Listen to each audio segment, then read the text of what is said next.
سنة 1629 في سفينة هولندية اتحطمت على سواحل مجهولة، واللي نجي من الغرق كان بيتمنى انه يغرق.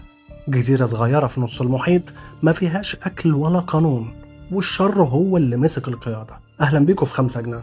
كل حاجة في الأول كانت ماشية بشكل طبيعي، البحر هادي والرياح في صالح السفينة، والقبطان فرانسيسكو بيلسورت كان عنده سمعة ممتازة كواحد من أحسن القباطنة في أسطول الشركة الهولندية. الراجل ده كان حاسم وما بيتهزش بسهولة، وده خلى الكل عنده ثقة في إنه هيوصلهم بأمان. لكن السفينة كانت مش بس مليانة بالكنوز والبضايع، كان فيها كمان الشر ده كان موجود جوا واحد اسمه جيرونيموس كورنيليس، صيدلي من هولندا. والراجل ده كان شخص مش طبيعي. هو كان شكله من بره هادي ومحترم، لكن جواه كانت في خطط مش ممكن يتخيلها أي حد. كورنيليس كان شايف نفسه فوق القانون، كان عنده رغبة مجنونة إنه يستولى على السفينة وكل الكنوز اللي عليها ويعيش حياته بعيدة عن أي قوانين أو ضوابط. هو كان شايف نفسه قائد، وحلم إنه يعمل إمبراطوريته الخاصة في الجزيرة نائية، بعيد عن هولندا وبعيد عن أي حد يعرفه.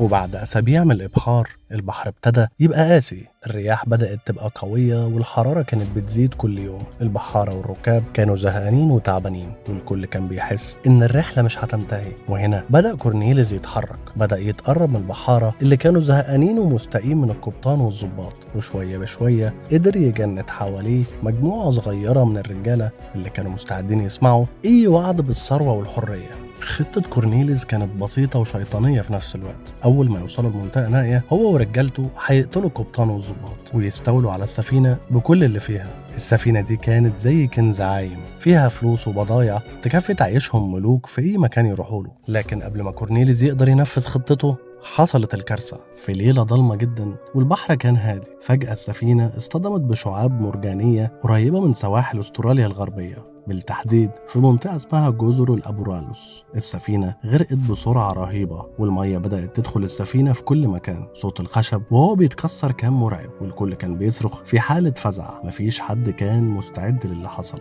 وبعد ما السفينة غرقت الناجين اللي قدروا يوصلوا لقوارب النجاة وصلوا لشوية جزر صغيرة وسط المحيط. الجزيرة كانت صحراوية، ما فيهاش لا مية ولا أكل، بس شوية رمل وصخور، وكان الجميع في حالة من الصدمة. لكن المأساة الحقيقية لسه ما بدأتش.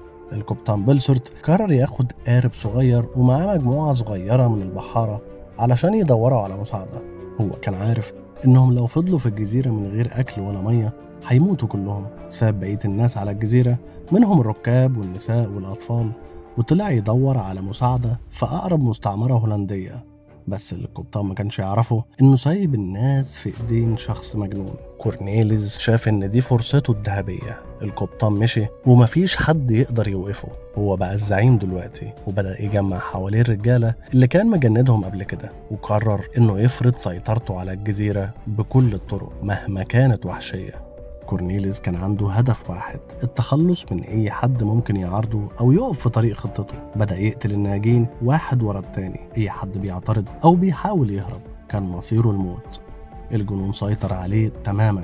الجزيرة الصغيرة اللي كانت هادية في الأول بقت ساحة للموت وللرعب. كورنيليس ما اكتفاش بس بالقتل، هو كان بيخطط يفضل في الجزيرة للأبد ويعملها مملكته الخاصة. الستات اللي كانوا على الجزيرة اتعرضوا لكل أنواع العنف، والرجالة اللي فضلوا أحياء كانوا بيشتغلوا زي عبيد عند كورنيليس ورجالته.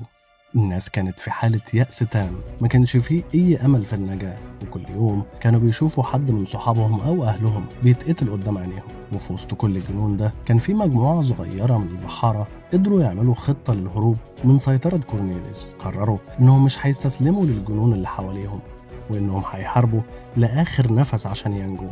قدروا يجمعوا شوية أسلحة بدائية واتحدوا ضد كورنيليس ورجالته، ومن هنا بدأت المعارك الصغيرة. الأرض اللي كانت مليانة بالرمل بقت مليانة بالدم. الصراع كان شرس ومفيش أي رحمة ولا في قوانين، مفيش أي شيء إلا رغبة البقاء على قيد الحياة. وفي نفس الوقت القبطان بيلسورت كان قدر يوصل لمستعمرة جاوا وجاب معاه سفينة إنقاذ. لما وصل تاني للجزيرة ما كانش عارف هو هيلاقي إيه، لكن اللي شافه كان أبعد بكتير عن أي كابوس ممكن يكون تصوره. الجزيرة كانت مليانة جثث، ناس مقتولة وناس في حالة من الرعب والجوع. كورنيليس ورجالته كانوا مستعدين للمعركة الأخيرة، لكنهم ما كانوش قد القوة اللي جت مع بيلسورت. وفي النهاية تم القبض على كورنيليوس ورجالته، والمحاكمة كانت سريعة وعنيفة، مفيش أي رحمة ليهم. تم إعدامهم في الجزيرة نفسها، واللي كانوا عايشين شافوا أخيرا نهاية الجحيم اللي عاشوا فيه لشهور. وقصة سفينة باتافيا بقت واحدة من أبشع القصص في تاريخ الإبحار، مش بس علشان السفينة غرقت، لكن علشان الجنون والجشع اللي سيطر على الناس اللي فضلوا عايشين. لو وصلتوا لحد هنا بشكركم جدا، وبتمنى انكم تعملوا لي لايك وسبسكرايب، واستنوا الحلقة الجاية.